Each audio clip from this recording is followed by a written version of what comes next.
And there's a parallel in your book, in a way. Yeah. Bear with me, No, because you know the three friends that go on the journey with Ross as ashes in his urn have quite an idealised idea of Ross. Yeah, they don't have a figure from popular culture as their hero. They almost have Ross, their best friend, as their hero, and they feel that in some ways their best friend has let them down by dying on them, by not achieving what they thought he was going to go on to achieve, and so they would follow in his wake almost. If he achieved, they would follow in his wake. But the book, it's called Ostrich Boys. You know, it's called Ostrich Boys. There's no ostriches in it, I'm afraid. It's the boys themselves. They have their heads buried in the sand. That's the saying. They haven't noticed what's going on in the world around them. So there's lots of there's lots of disillusionment. I think that's the best word for it. That's happening in the novel with their best friend and with themselves. The narrator actually. When you get to the end of the book, you realise the narrator of the book, Blake, the narrator of the book, he's completely disillusioned with himself. He's been kidding himself on throughout the novel. You know, it's quite an unreliable narrator. So they do it in a way. They all let themselves and each other down. So I'm calling them friends, but maybe that's a rocky.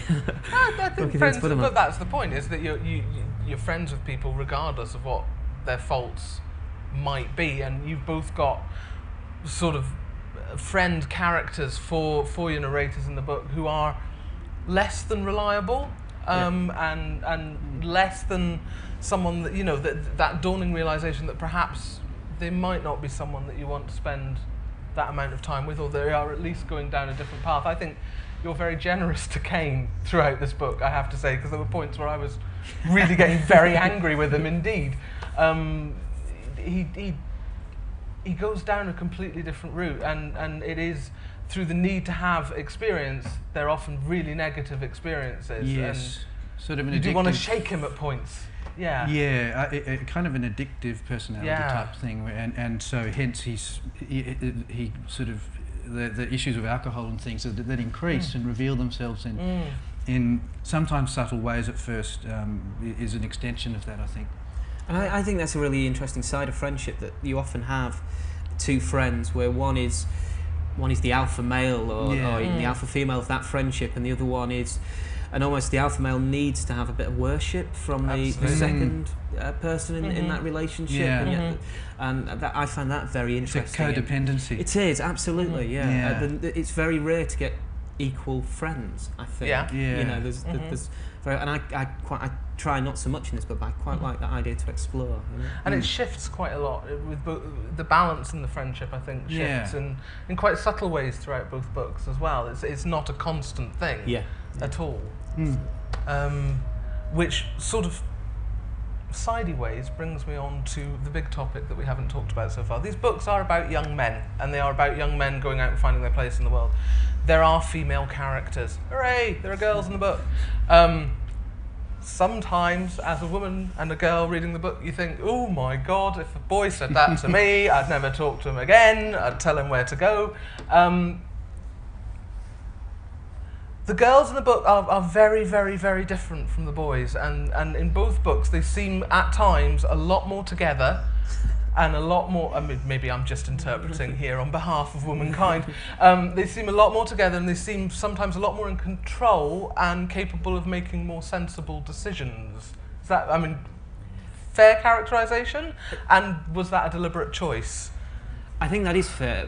The three boys in my book, they do meet three girls, and they're similar in some ways, but they are that kind of that mirror reflection, you know, where you don't, you know, it's the opposite side, left and right's opposite, and that kind of thing, isn't it? In a mirror, is that right? Yeah. So that's the idea of the three girls meeting the three boys like that. But the three girls that they meet are much more together than the boys, and I think as a male writer, I'd feel quite awkward writing about mad girls. I think because, you know, maybe people say, how dare you say girls are mad? Whereas I can write about mad boys and get away with it because, well, yeah, I know about it. So, but they're there for the reader to compare and contrast between. I think one of the girls turns round. One of the girls actually argues with the narrator, with Blake, saying, "But boys don't have proper friendships, and you know, we're always in communication with each other, and girls do that. We share clothes, and we don't. And like, I don't want to share clothes with my mate. You know, and it's to try and compare and contrast the difference between how young women react together and how young men react together. So unfortunately, it sounds awful, and honestly, lots of young women read my books and do enjoy them, but my young women are a complete plot device, which is hopefully they're a friendly and amusing plot device, but they were solely just to get the boys somewhere else. I'm shocked, Keith. Absolutely shocked. So your young women in your book, are they a complete plot device, or are they? No, I don't know. In Tom's case, it's that sort of thing of young love where you think this person's right for you and they're really not, and you have this sort of mad pain and strain about it all, trying to work out how to make it work and how to appeal to this person. And really, if you knew yourself better, you're wasting your time. They're just different, you know. They're a good person. They're nice. They're just nice, you know. And he takes a lot of the book to work this out with this person that he's infatuated with, and she's someone who is very appealing and a kind of a mansion on the hill sort of girl. And again, that challenges Tom too about who he is and his sort of eligibility in a way, which I think is sometimes an issue guys think about too. The other women, I think, with the Cain character, because he's so unpredictable and so, in a way, untrustworthy, because I don't think he can trust himself even. You know, the main two women involved with him, or girls, I think they're in a way sort of just victims of his. And I think women do experience these sort of guys, and they're very charming. You know, Cain's is sort of quick-witted and has certain charms, I think, and energising, but then it ends in terrible ways, and they're left wondering, you know, what was that guy all about, and you know, how did I get caught up with this person, and things like that. So again, it just seemed real to me to have those sorts of relationships. It was the fact that Audrey particularly keeps coming back to Cain. I again wanting to shake her throughout the course of the book. Yeah, that's mysterious. Yeah, she's mysterious too. Because in some ways, again, she is. She's an example of what can happen in a male friendship, where they both think she's mysterious and pretty weird, and they're in this little pact of sort of, in an immature way, kind of making jokes about her and giggling about her, and then suddenly Cain's actually seeing her, you know, at this beach house up the, you know, just on the edge of town, and so Tom doesn't think he knows Cain anymore, and they've sort of broken this pact of us and her. Suddenly it's not, because it's getting more grown up. You're not you can't sort of at 17 sort of revert occasionally to 10-year-olds, even though sometimes it's quite a secure place to revert to and giggle and be stupid. So it's all about that sort of pivotal time at age, and sometimes, you know, for guys it's girls who bring about those changes and reveal things about their friendships and things like that. So I thought there was a really pivotal moment in your book, which was the dinner party.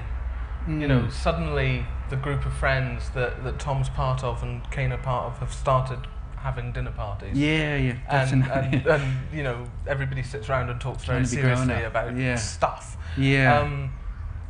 And there's a similar kind of pivotal moment, obviously slightly younger characters, so not quite the dinner party thing, but you know, the night that they spend out in the wilds with the girls, and that felt like, again, sort of that shifting of relationship from here we're all at school and we're not anymore. And that's the nice thing about this.